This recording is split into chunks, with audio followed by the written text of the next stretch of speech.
Radhe Radhe. Good morning. ഒരു Christian പാതിരി ഒരിക്കൽ ഓഷോയോട് പറഞ്ഞു, ഈ ലോകം സൃഷ്ടിച്ചത് ദൈവമാണ്.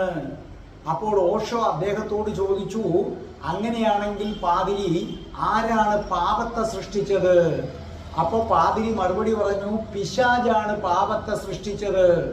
അപ്പോൾ ഓഷോ ചോദിച്ചു, ആരാണ് പിശാചിനെ സൃഷ്ടിച്ചത്? ഒരു നിമിഷം പാതിരിക്കൊന്ന് ഉത്തരം മുട്ടിയതുപോലെ തോന്നി. അത് കഴിഞ്ഞിട്ട് അദ്ദേഹം പറഞ്ഞു, തീർച്ചയായും ദൈവം തന്നെയാണ് പിശാചിനെയും സൃഷ്ടിച്ചത്. അപ്പോൾ ഓഷോ പറഞ്ഞു, പിശാചാണ് പാപത്തെ സൃഷ്ടിക്കുന്നതെന്ന് പാതിരി പറഞ്ഞു. ആ പാപത്തെ സൃഷ്ടിക്കുന്ന പിശാചിനെ സൃഷ്ടിച്ചതാകട്ടെ ദൈവവുമാണ്. അപ്പൊ ആരാണ് ശരിയായ പാപി? പിശാചാണോ അതോ ദൈവമാണോ? അദ്ദേഹത്തിന് ഉത്തരം മുട്ടിപ്പോയി. ശിവന്റെ ഭൈരവതന്ത്രത്തില് ശിവഭഗവാൻ പറയുന്ന പ്രകാരം പിശാച് എന്ന് വിളിക്കാൻ കഴിയുന്നതായിട്ടൊന്നുമില്ല ഈ ലോകത്ത്. സകലതും ദൈവീകമാണ്, എല്ലാം വിശുദ്ധമാണ്. നോക്കൂ, സ്വന്തം ജീവൻ നഷ്ടപ്പെടുമെന്നായപ്പോൾ മാത്രമാണ് കംസൻ ദേവകിയെ തുറുങ്കിലടച്ചത്. കൃഷ്ണൻ തന്നെ വധിക്കുമെന്ന് നാരദമുനി പറഞ്ഞതുകൊണ്ട് മാത്രമാണ് കംസൻ കൃഷ്ണന്റെ ശത്രുവായിട്ട് മാറിയത്. അപ്പൊ യഥാർത്ഥത്തിൽ അവിടെ ആരാണ് കുറ്റക്കാരൻ എന്ന് പറയുന്നത്? സ്വന്തം ജീവൻ നഷ്ടപ്പെടുമെന്ന് കണ്ടാൽ പിന്നെ നമ്മളായാലും എന്ത് ചെയ്യും? നമ്മളെ കൊല്ലാൻ വരുന്ന ഒരാളെ എങ്ങനെ ഇല്ലാതാക്കാമെന്നല്ലേ നോക്കത്തുള്ളൂ. കൃഷ്ണൻ തന്നെ പറയുന്നു, ദൈവവും ഞാൻ തന്നെ, സകല പാപികളും, അതായത് പിശാചും ഞാൻ തന്നെയാണ്.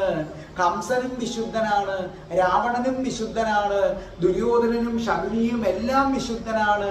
ഭഗവാൻ ഒരിക്കലും ആരെയും പിശാച് എന്ന് വിളിക്കുന്നില്ല, ദുഷ്ടൻ എന്ന് വിളിക്കുന്നില്ല, പാപി എന്ന് വിളിക്കുന്നില്ല.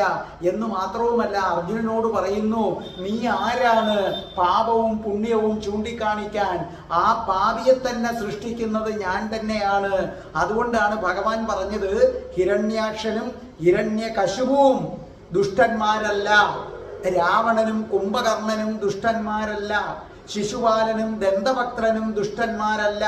കാരണം അവരെന്റെ വൈകുണ്ഠത്തിലെ എൻ്റെ സ്വന്തം ആളുകളാണ്, ജയവിജയന്മാര്. ഒരു ശാപം കിട്ടിയത് കൊണ്ട് ഈ ദുഷ്ടത്തരം വന്നതാണ്. അതുകൊണ്ട് ഈ കുംഭകർണനും ശിശുപാലനും ഒക്കെ ദുഷ്ടന്മാരായിട്ട് വന്ന് ഇവിടെ അഭിനയിക്കാൻ പറഞ്ഞതും ഞാൻ തന്നെയാണ്.